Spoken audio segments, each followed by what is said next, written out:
Catherine had been sent to England for repairs, and a new coach was brought to the railway. Her name was Ruby, and Culdee was having a difficult time. She did not look at the tracks and would shove when going downhill. "This is a mountain railway. We cannot play tricks," Culdee rebuked, but Ruby never listened and would snap with, "Who cares? This is the joy of life." Culdee told the others about Ruby, and they all agreed Patrick would be ideal to manage her. So the next morning the engines told the manager their situation, and the manager agreed. Patrick took Ruby to the station and scolded her. "Now listen here, you. You are my eyes when going up, and we could topple off the tracks when coming down." Ruby just rolled her eyes and grunted.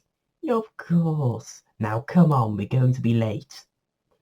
Patrick started up the line and continually tried to talk sense into Ruby, much to her ignorance. They eventually reached the summit and awaited their whistle and green flag. When they heard their whistle, Patrick started his way back down the line, and as they came to the slope, it happened. Ruby jerked into Patrick, and his crew was thrown off his footplate. Patrick had been set to free roll and started to speed down the mountain. Ruby whooped and cheered with joy as Patrick panicked. A dangerous curve was quickly approaching.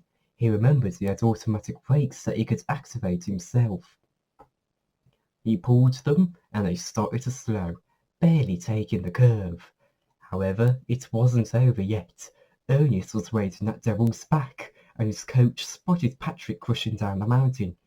Ernest's coach called for the points to be switched.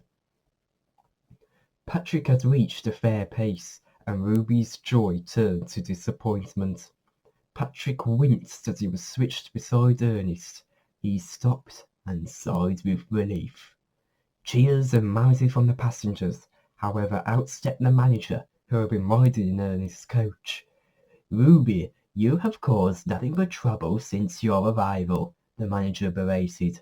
Ruby blushed and scrunched her face. "If you cannot keep safe on a mountain railway, you shall have to be taken out of service." And that was exactly what was done.